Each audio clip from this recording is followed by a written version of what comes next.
उसको देखते हैं। एक्सरसाइज 3.4 और क्वेश्चन नंबर 1 का थर्ड पार्ट विलोपन विधि से करना है हमने।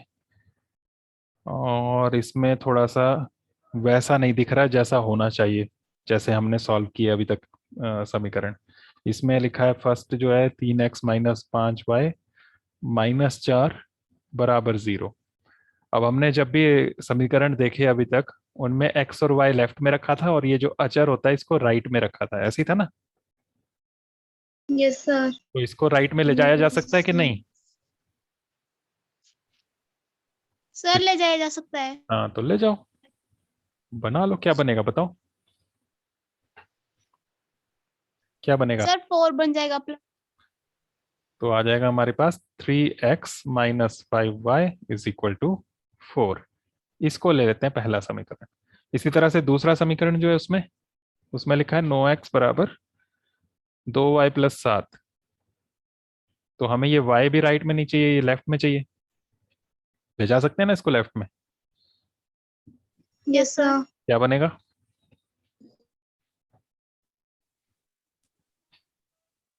बोलो बोलो बोलो जल्दी से। 9x और 9x - 2y प्लस का था माइनस का हो गया 2y = 7। 7। ये सेकंड हो गई। अब देख लो किसको बराबर बनाओगे जिससे विलोपन हो सके।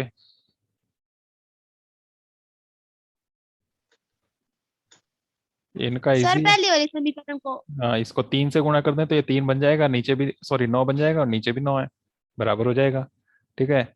और अगर ऐसे नजर ना आए तो क्या करना होता है, जैसे इन दोनों को सेम बनाना हो तो फर्स्ट को 2 से मल्टीप्लाई कर दो 2 से, और सेकंड को 5 से कर दो। ऊपर वाला जो गुणांक है उससे नीचे और नीचे वाले से ऊपर। ठीक है, 5 से करेंगे ये 10 बन जाएगा, और इसको 2 से करेंगे तो 10 बन जाएगा, सेम आ जाएगा। तो वैसे भी कर सकते हैं। Okay, yes sir. तो इस तरह से करना है इसको।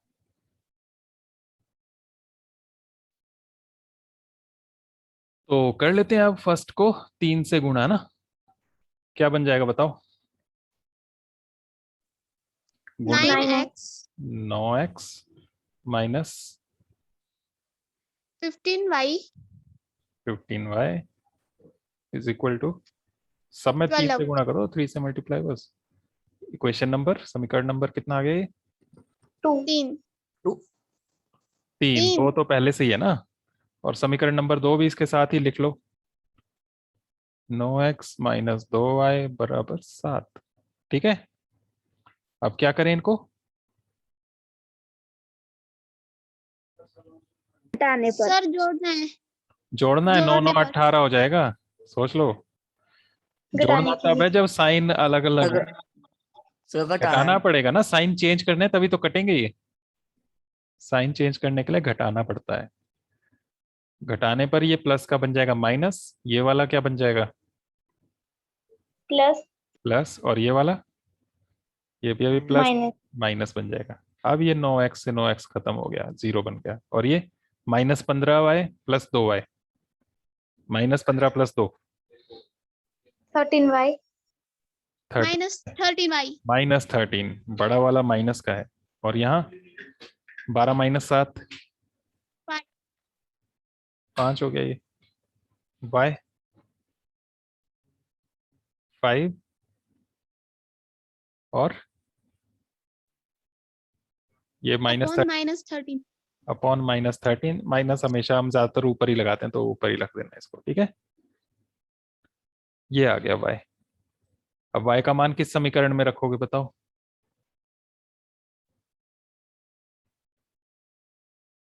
एक में, दो में, तीन में?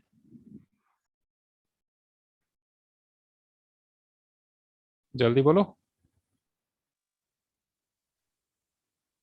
सर एक में हाँ, किस में भी रख लो।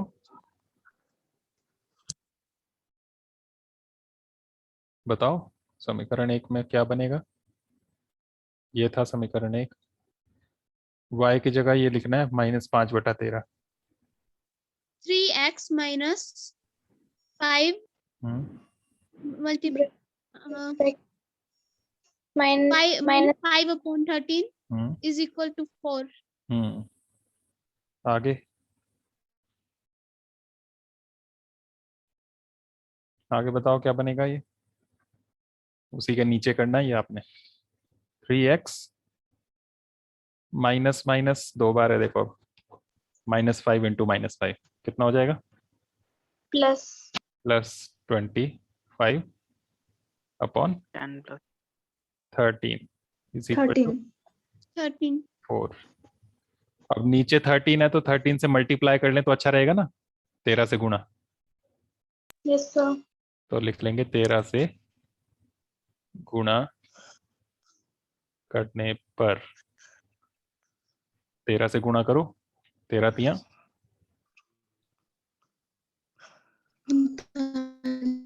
39x प्लस यहाँ पर जो 13 से गुणा होगी उससे ये नीचे वाला 13 कट जाएगा, क्या बचेगा सिर्फ 25 25 और बराबर 13 चौके, बोलते नहीं है तुम लोग, 13 चौके 52, 39x बराबर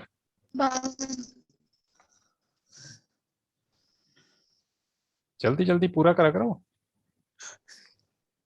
52 माइनस 25। माइनस में चला जाएगा ये 25, कितना हो जाएगा माइनस करके, 27 27। अब 27 अपॉन अपॉन 39। 39, ये 3 के पहाड़े में आते हैं, 3 से कैंसिल हो सकते हैं ये, बताओ 9 और नीचे 7 3 1 3 3 9, 99। 9 अपॉन 13 13। ये हल क्या बन गया आपका, x हो गया 9 अपॉन 13 और y हो गया कितना, -5 -5 अपॉन 13, -5/13 आंसर बन गया। Okay yes sir. और बहुत सिंपल था, बस आपको ये था इसमें कि जगह आपको सही नहीं नजर आ रही थी इनकी, कि जहां होना चाहिए था वहां नहीं था। पहले वाले में -4 लेफ्ट में नजर आ रहा था तो उसको राइट में ले गए, कुछ नहीं था। दूसरा समीकरण जो था उसमें 2y राइट में था, उसको लेफ्ट में ले जाना था, बस इतना सा था। अब इसके भी कुछ एप्लीकेशंस देख लेते हैं, अनुप्रयोग, इसका यूज कैसे करते हैं आप क्वेश्चंस में, पहेलियों में, एक तरीके से समीकरणों का विलोपन विधि से करना है यहाँ पर। क्वेश्चन नंबर 2 का फर्स्ट पार्ट देखो, क्वेश्चन नंबर 2 का फर्स्ट पार्ट, महक पढ़ो। यदि हम अंश में 1 जोड़ दें तथा हर में से 1 घटा दें तो भिन्न 1 में बदल जाती है। यदि हर में 1 जोड़ दें तो यह 1/2 हो जाती है। वह भिन्न क्या होगी? क्या निकालना है आपको, इसमें लास्ट में लिखा है क्या निकालना है, भिन्न क्या होगी? भिन्न। और भिन्न में 2 पार्ट्स होते हैं जिसकी इसमें बात भी की है, क्या क्या, अंश और हर। हाँ, तो हमें 2 नंबर चाहिए, एक अंश और एक हर, तो वो 2 नंबर्स हमें मानने पड़ेंगे क्योंकि हमें पता नहीं है। तो अंश को क्या मान लें और हर को क्या मान लें, अपनी मर्जी से कुछ भी 2 चर लेने पड़ेंगे, बोलो जल्दी से, बी और ए। जो A तुम बटा B। ए ले A बटा B। लेते हैं, एक्स वाई लेने तो एक्स वाई ले सकते हो, पर बार बार एक्स वाई लेके ना मन में ये छप जाता है कि समीकरण में एक्स वाई ही होता है, तो ऐसा नहीं है, कोई भी अक्षर हो सकता है, ठीक है। तो अंश ले लिया ए, हर ले लिया बी, तो भिन्न क्या बन जाएगा हमारे पास, ए बटा ए बटा बटा बी। बी। तो लास्ट में जो आपको आंसर निकालना है उसमें भिन्न क्या है ये पूछा है, तो उसमें ए बटा बी बनाना पड़ेगा, ए और बी निकालो, बटा में लिखो, वो आंसर बनेगा, ठीक है। तो उसके लिए 2 शर्तें दी हुई हैं यहाँ पर। तो पहली वाली शर्त देखो, प्रथम शर्त के अनुसार पहली स्टेटमेंट जो है उसमें क्या बोला है, फर्स्ट कंडीशन, यदि हम अंश में 1 जोड़ दें और हर में से 1 घटा दें, हमारे पास जो भिन्न है वो ये है ए बटा बी, अंश में कितना करें, क्या करें, एक को जोड़ तो अंश में एक एक। जोड़ दो ऊपर ऐसे, और हर में से एक घटा दें तो नीचे एक कम कर देना। एक। तो ये क्या बन जाती है भिन्न, क्या लिखा है? 1/। पहली लाइन, फर्स्ट वाक्य, सेंटेंस। तो भिन्न एक में बदल जाती है। कितनी बन जाती है ये? एक। एक। ठीक है, तो बराबर एक आ गया। अब इसको थोड़ा सा सिंपल बना लो समीकरण को। ये नीचे जो है इसको राइट साइड में ले जाओ, गुणा में चला जाएगा ना, तो उससे ये इजी हो जाएगा। ठीक है, समझ गए? बटा के नीचे नहीं रखना। तो a+1 इज इक्वल टू क्या आ गया? b। 1/2 C माइनस b-1 आ गया, एक के साथ गुणा में था तो यही आ जाएगा। अब इसमें आपको पता है a b लेफ्ट में रखना है, a यहाँ पर है, ये b ये था प्लस का है, इसको लेफ्ट में ले आओ, -b बन गया। राइट साइड में क्या बचा? एक। -1, और ये लेफ्ट में भी था एक +1, इसको भी राइट में ले जाओ, माइनस। -1 दो बार हो गया ना -1। Yes sir. तो a - b बराबर 0। -2। -2। ये हमारा समीकरण एक आ गया। Okay, yes sir. अब दूसरी शर्त देखो, दूसरी कंडीशन। दूसरी शर्त में क्या बोल रहे हैं? इसमें कहा है हर में एक जोड़ दें। फिर से वही भिन्न लिखनी है, a/b। इस बार बोला है हर में एक जोड़ना। किस में जोड़ना है? नीचे बी में। नीचे वाले में एक जोड़ना है, ऊपर कुछ नहीं करना है। तो यह 1/2 हो जाती है, तो बराबर क्या बन जाता है? 1/2। ठीक है, बटा के नीचे वाले इनको हमने हटाना है यहाँ से। तो ये लेफ्ट में जो है वो राइट में गुणा में जाएगा, राइट में जो है वो लेफ्ट में जाएगा गुणा में। ऐसे ही होता है ना? Yes sir. ये एरो लगाने नहीं है, मैं समझा रहा हूँ बस तुम्हें। ठीक है, तो a के साथ गुणा में क्या आ जाएगा? 2 2। तो 2a बन गया। और एक के साथ, इस एक के साथ गुणा में क्या आ जाएगा? बी। b+1। तो वो एक के साथ आएगा, इसलिए एक लिखने की जरूरत नहीं है। अब इसमें भी हम b को लेफ्ट साइड में ले आए, 2a और -b या +b? -b is equal to 1। 1 ये हो गया नंबर 2। अब देख लो दोनों में कौन सा सेम नजर आ रहा है। विलोपन विधि इस्तेमाल करनी है। ये पहला समीकरण, ये दूसरा समीकरण। दोनों में देखो एक चीज सेम है, a या b? बी b पहले से B। सेम है, तो विलोपन आराम से हम कर सकते हैं यहाँ पर। ठीक है, तो उसी के नीचे करना है आपने। दोनों समीकरण फिर से लिख लेने एक साथ। a - b बराबर -2, ये पहला समीकरण था। दूसरा है 2a - b is equal to 1, ये सेकंड। क्या करेंगे यहाँ पर?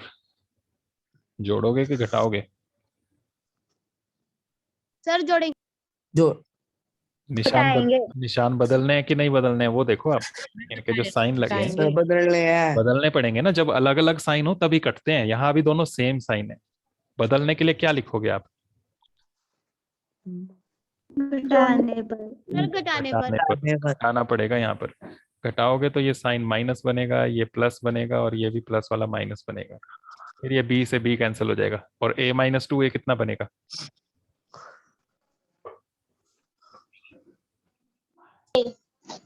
हम्म, एक बड़ा नंबर माइनस का है, -a इज इक्वल टू -2 -1। -2। 3 देख लो, सोच लो।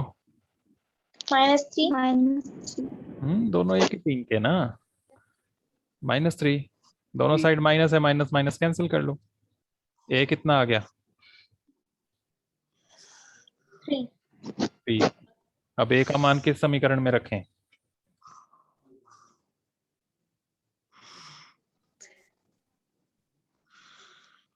फर्स्ट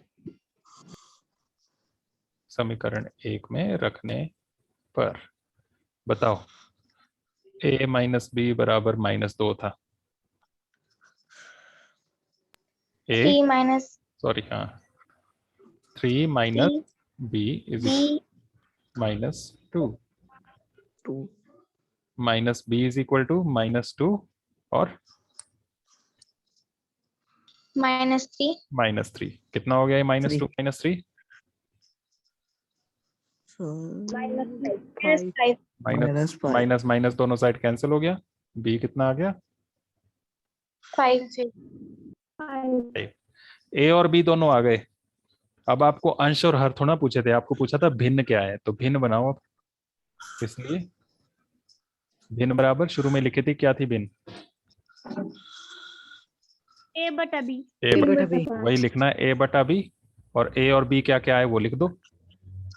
क्या बनेगा 3 3 बटा बटा 5 5, ये आंसर होगा। अब चेक कैसे करें ठीक है कि नहीं? एंड में नहीं जाना, बुक के पीछे नहीं देखना कि आंसर ठीक आया कि नहीं, यहीं पर आप चेक कर सकते हो। 3 बटा 5 बना हमारे पास। अब फर्स्ट कंडीशन क्या थी? इन्होंने बोला था अंश में 1 जोड़ दें और हर में से 1 घटा दें नीचे वाले में से, तो 1 बन जाता है। देखो जरा 1 बन रहा है कि नहीं, जोड़ो जरा 1 और नीचे 1 घटाओ, कितना हो गया ये? कितना बन गया ये?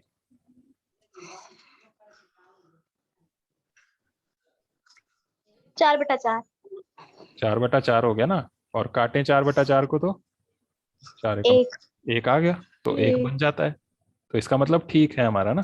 दूसरा भी देखो, फिर से हम यही हमारा 3 बटा 5 था, इसमें दूसरी कंडीशन में बोला था यदि हर में 1 जोड़ दें, नीचे वाले में 1 जोड़ दें तो कितना बनेगा? अब देखो 3 बटा 3 बटा 6 6 काटें तो क्या बनता है ये? 3 एकम 3, 3 दूनी। 1 बटा 2। क्वेश्चन में क्या बनता है? 1 बटा 2 हो जाती है, ऐसे लिखा था ना। तो इससे आप खुद चेक कर सकते हो कि हमारा आंसर ठीक है कि नहीं। ओके, क्लियर हो गया question? Yes sir yes sir. तो ऐसे बहुत सिंपल सिंपल से जो क्वेश्चन है उनको मत छोड़ना, ठीक है। बाकी और भी बहुत सारे हैं इसमें क्वेश्चंस, आगे 5 पार्ट्स हैं इसके, लेकिन जो सिंपल सिंपल से मैंने कराए हैं इनको जरूर कर लेना, ठीक है। सेकंड भी देख लेते हैं एक, ये पूरा नहीं कराऊंगा मैं, इसका मैं आपको सिर्फ समीकरण बना के दे देता हूँ, आगे सॉल्व तो आप खुद ही कर सकते हैं ना, कर सकते हैं कि नहीं? सर यस सर तो सेकंड क्वेश्चन जो है इसी में, सेकंड का सेकंड पार्ट, इसमें लिखा है 5 वर्ष पूर्व नूरी की आयु सोनू की आयु की 3 गुनी थी। 10 वर्ष पश्चात नूरी की आयु सोनू की आयु की 2 गुनी हो जाएगी। नूरी और सोनू की आयु कितनी है? क्या निकालना है आपको? 2 चीजें निकालनी है, क्या क्या? नूरी और सोनू की उम्र पता करनी है। तो दोनों की आयु माननी पड़ेगी क्योंकि हमें पता नहीं है। नूरी की आयु कितनी माने और सोनू की कितनी माने, बोलो।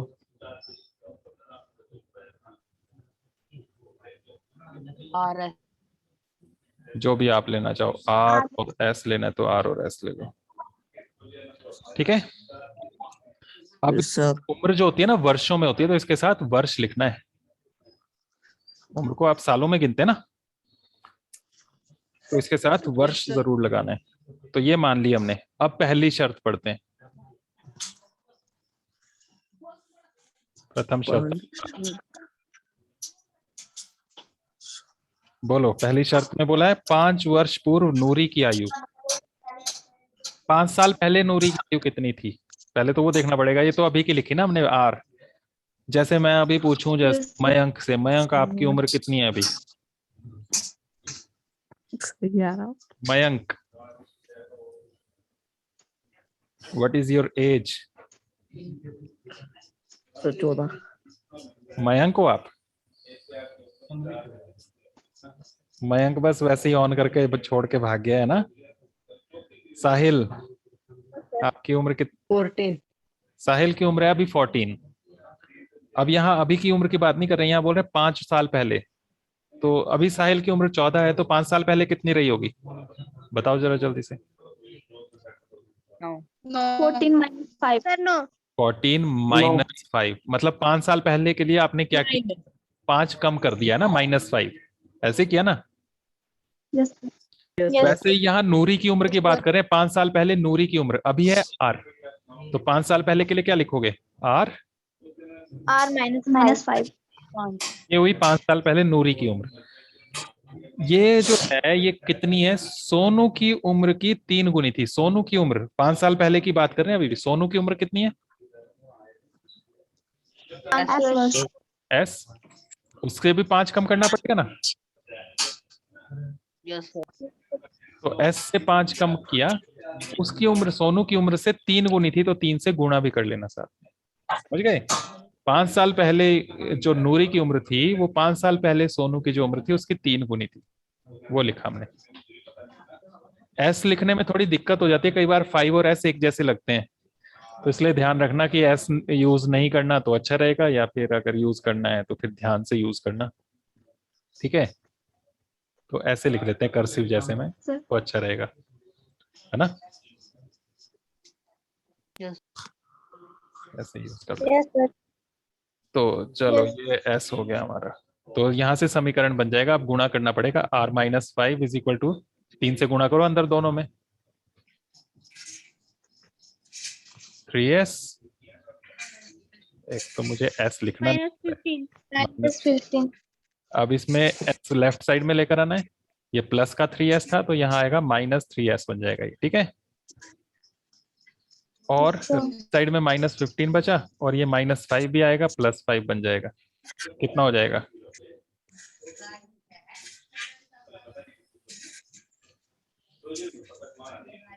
कितना हो गया ये?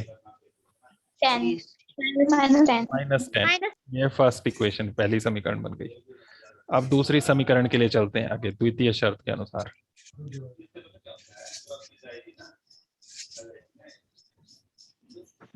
दूसरी शर्त बोलो। दूसरी में बोला है 10 वर्ष पश्चात नूरी की आयु, 10 साल बाद। आर है उसकी उम्र, 10 साल बाद कितनी होगी?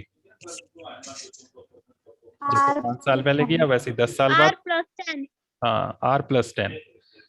ये सोनू की आयु की 2 गुनी हो जाएगी। वैसे ही सोनू की आयु कितनी होगी 10 साल बाद? S+10 ब्रैकेट उसका 2 गुना बोला है, तो 2 से गुणा करना है। वहां 3 गुना था, 3 से किया। बस सेम जैसे ऊपर किया वैसे इसको भी सॉल्व करो। 2 से गुणा करो, 2s प्लस 20। लेफ्ट साइड में ये s आ जाएगा, तो प्लस का 2s है, ये माइनस का 2s बनेगा। ठीक है, s फंसा दिया तुमने मुझे। और 20 -10, समझ गए ना -10 कैसे बना? लेफ्ट में था ये +10। r -2s is equal to कितना? 10 ये समीकरण नंबर 2। बस इनका विलोपन करना। देखो घटा लोगे तो डायरेक्ट r कैंसिल हो जाएगा, r दोनों में सेम है ना। s निकल जाएगा, वो सोनू की आयु हो जाएगी। फिर s जो भी आया उसकी वैल्यू पुट करना, उसका मान समीकरण 1 में या 2 में रख लेना, वहां से आपका नूरी की आयु भी आ जाएगी। कर लोगे ना इसको कंप्लीट? Yes sir. इतना ही मत करना, ध्यान रखना इसके आगे बहुत कुछ है करने के लिए। ये लाइन लाइन लगाई है मैंने, तो वो कर लेना, लास्ट में आंसर निकलेगा। तो बस इतना आज के लिए, इनको कर लेना कंप्लीट। बाकी हम करते हैं कल। कल हम तीसरा मेथड देखेंगे, वो ग्राफ वाला जो है। ठीक है? Yes sir. और आपको पता है कि आपके पेपर भी शुरू हो रहे हैं next week, yes sir. Yes sir. उसकी भी तैयारी करते रहना।